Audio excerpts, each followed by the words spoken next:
En vérité, je te le dis, quand tu étais plus jeune, tu te saignais toi-même et tu allais où tu voulais.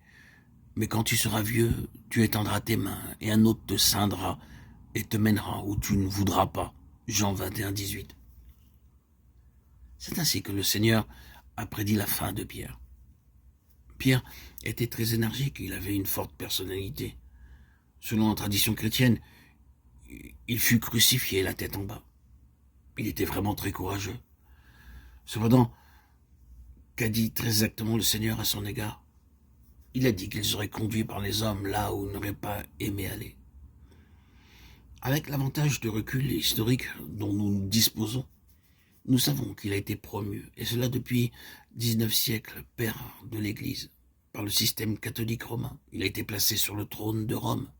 Le nom de Pierre est inscrit tout en haut de la basilique qui a été construite en ce lieu-là. Une multitude d'hommes, petits et grands, le louent et font des processions. Pierre aurait-il accepté qu'on l'honore ainsi? Sans nul doute, il ne l'aurait pas voulu, et aurait été même très peiné par cette manière de faire. Il n'aurait jamais imaginé qu'il recevrait une telle gloire aujourd'hui. Il aurait trouvé difficile de s'asseoir sur un trône si élevé. Mais qu'aurait pu-t-il faire? N'a-t-il pas été saint par d'autres et conduit malgré lui dans une voie qu'il n'aurait lui-même pas choisie? Qu'en est-il maintenant?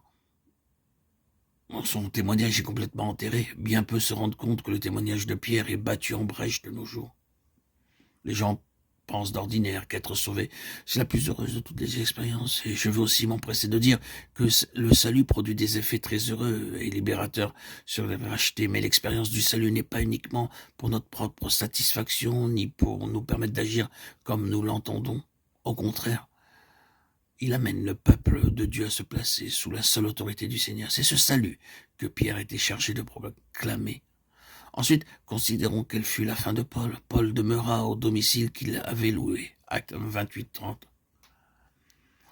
Sa fin fut vraiment tragique.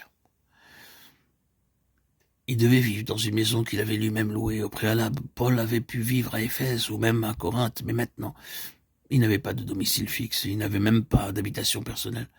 Mais il avait dû louer une maison pour pouvoir y loger. De plus, le témoignage de Paul fut rejeté avec pour conséquence qu'il dut demeurer dans une maison qu'il avait louée sans plus pouvoir entreprendre de voyage.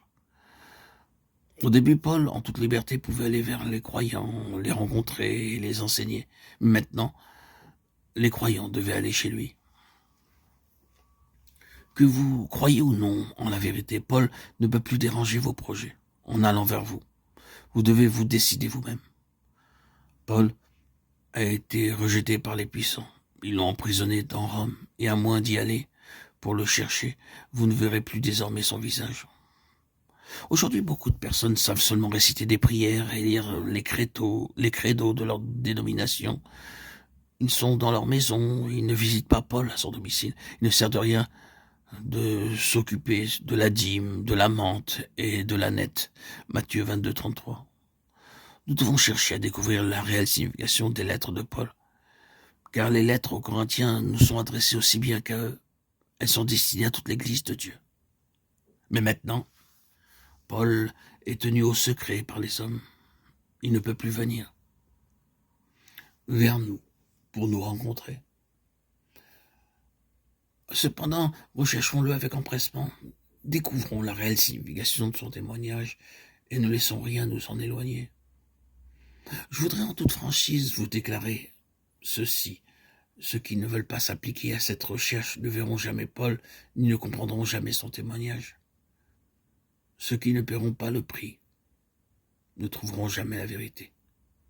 Frères et sœurs en Christ, bien-aimés, soyez bénis.